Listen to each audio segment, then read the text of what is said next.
காலையில் ஆரம்பித்த இந்த ஸ்பீடு இன்னும் குறையவே இல்லை, போயிட்டே இருக்குது. இன்னும் 15 கிலோமீட்டர் தான் இருக்கும் போல இருக்குது. ஓடுறா ஓடுறா ஓடுறா, வேகமாக ஓடுறா அப்படின்னு எவ்வளோ வேகமாக போயிட்டே இருக்காங்க.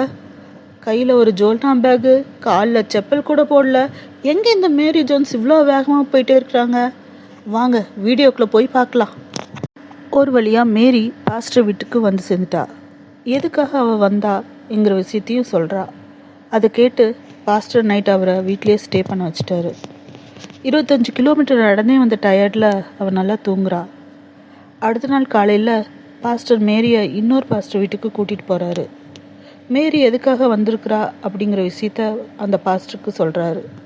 அந்த பாஸ்டர் அதை கேட்டு ரொம்ப சந்தோஷப்படுறாரு. மேரியை அப்ரிஷியேட் பண்ணுறாரு. கொஞ்ச நேரம் அந்த இடம் வெரி சைலண்ட் ஆகிடுது. மறுபடியும் அந்த பாஸ்டர் மேரியை கூட்டிகிட்டு வந்த பாஸ்டர்கிட்ட சொல்கிறாரு, sorry pastor, I can't do anything. Next செகண்டே மேரி அழ ஆரம்பிச்சிட்டா. தேம்பி தேம்பி அழறா. அவள் அழுகிறத பார்த்து யாராலையும் கண்ட்ரோல் பண்ண முடியல. இதை பார்த்த பாஸ்டர் அவரோட ரூமுக்கு போய் ஒரு பேக் எடுத்துகிட்டு வந்து மேரி கிட்ட தர்றாரு. மேரி அதை ஓப்பன் பண்ணி பார்க்குறா. ரொம்ப ஹாப்பியாக இருக்கா. அந்த ஹாப்பி ஃபேஸோட மறுபடியும் 25 கிலோமீட்டர் அவள் வீட்டுக்கு நடந்தே போய் சேர்றா. எதுக்காக இவ்வளோ நேரம் நடந்தா? அந்த பேக்கில் என்ன இருந்துச்சு? எதுக்காக பாஸ்டர் வீட்டுக்கு போனா அப்படின்னு தெரிஞ்சுக்கணுமா? ஆமாங்க, மேரி ஜோன்ஸ் ரொம்ப ஏழ்மையான குடும்பத்தில் பிறந்து வளர்ந்தவ. கடவுள் பக்தி அதிகமுள்ள பொண்ணு.